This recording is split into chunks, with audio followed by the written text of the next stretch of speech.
concern. It's a really important ingredient to just know the sourcing, transparency, sustainability, ethical sourcing practices, and obviously testing it from a company standpoint. And we have ashwagandha in one of our featured products. Side note, not to go and take you on a tangent there, but this keeps coming up. How are consumers supposed to know which companies have done well at sourcing? And which company, You look for a company with traceable ingredients. Yeah. Duh, Michael. Go ahead. I want to know what else for stress. Well, hold on. I think people should know this first before we go on, because we're talking about all these ingredients and I don't want people to jump on Amazon and just start buying a bunch of stuff. I want them to understand how to look for reputable companies. Does that make sense? That's a great question. I think, as Nima mentioned, ashwagandha is a really incredible ingredient for stress health. And what Consumer Health Report just shared was that only 25% of ashwagandha met the efficacy standards that they have. And it is really challenging because you have these ingredients that, botanicals especially, that are starting to get a lot more clinical evidence. So the proof of efficacy is becoming more sound, but it isn't every form and it isn't every dosage, and there are real safety and efficacy concerns. So this is why we have a full team of scientists in our team that are academics, because we approach all of that with a lot of skepticism. We spend so much money in terms of quality, safety, testing, certifications. So certifications are a good answer to your question, I would say. So if they don't have certifications, maybe be skeptical of where they source from. Yeah. So one certification that our whole company, all of our products are Clean Label Project certified.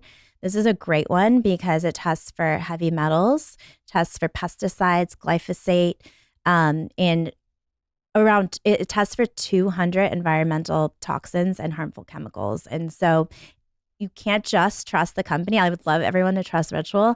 But what we've learned is that it's really important to have a third party certify what companies are actually putting in their products. And that is safety. I would say that's just safety. Yeah. Back to Can the we stress finish thing. the Yes, we can stress finish. thing? I need to know ashwagandha. Mike, I'm going to roofie Michael tonight with what you say. I'm going to sprinkle it in his drink. My stress is pretty good these days. If your stress is okay, I don't really have much. But even on stress and fertility, it's, I think what's interesting and why I'm why I wanted to bring Nima on the show, because I'm like, oh my God, this is so different.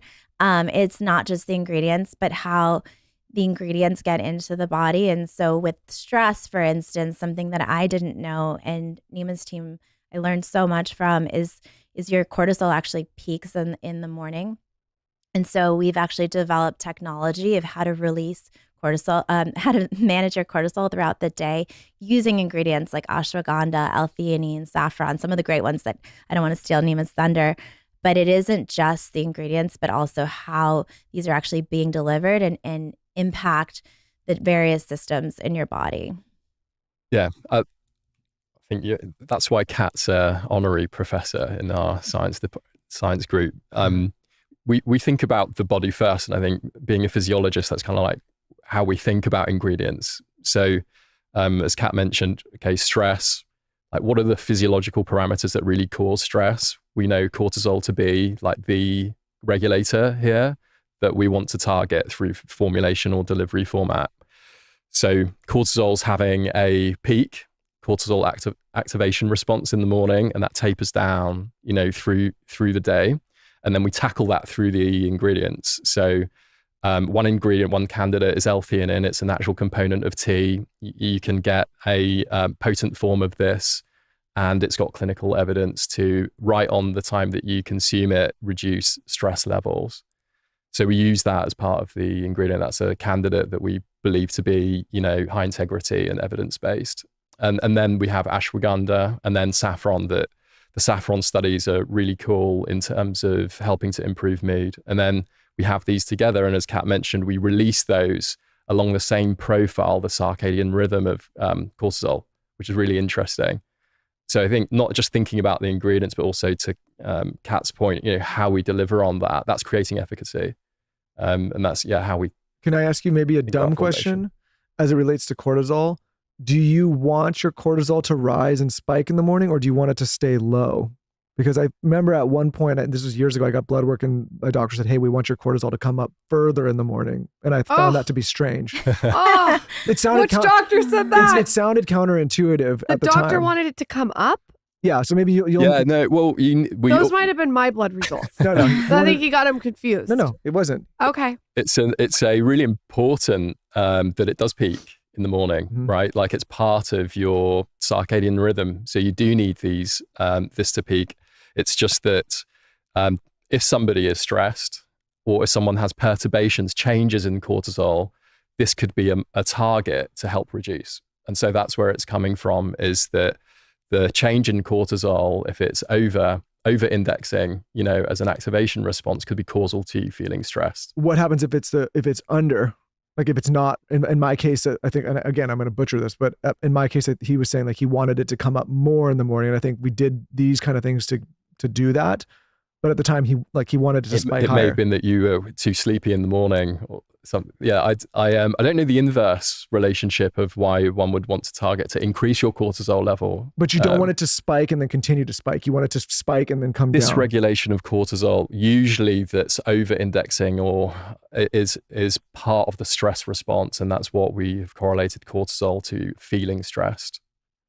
Okay. Beauty.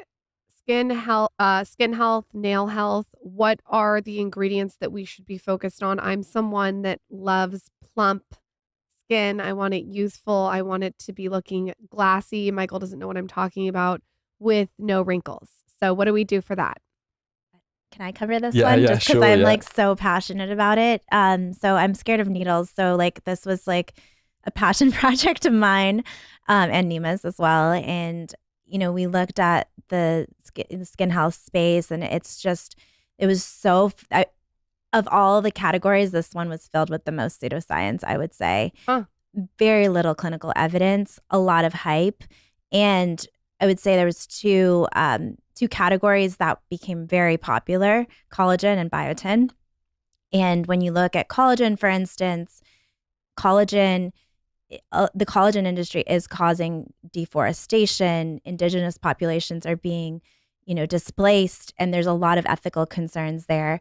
And biotin, a lot of times people are getting enough biotin, and the efficacy isn't as strong. And so when we asked our customer, like, what do you want? It was the plump skin. It was the reduction in fine lines and wrinkles. And we're like, how do we achieve this when there's very few ingredients that actually have clinical studies and clinical evidence? But I'm like, please create this for me, as a mom of 3 and somebody that just, wanted something that was highly efficacious. And when I first came to Nima's team and the scientists on the team, they were like, no way, like we are not touching this with a 10-foot pole. And I'm like, please look at the evidence and see if there's anything we can work with. And so Nima's team selected 2 ingredients that we're really excited about. One is a lower molecular weight hyaluronic acid from Japan. And the second is a ceramide glycolipid from an oil coming from France. And what's really exciting about these 2 ingredients is that we even conducted our own human clinical study. Again, not a requirement in the industry, but within 90 days, we saw a reduction in crow's feet by over 300%. And it also improves smooth skin as well.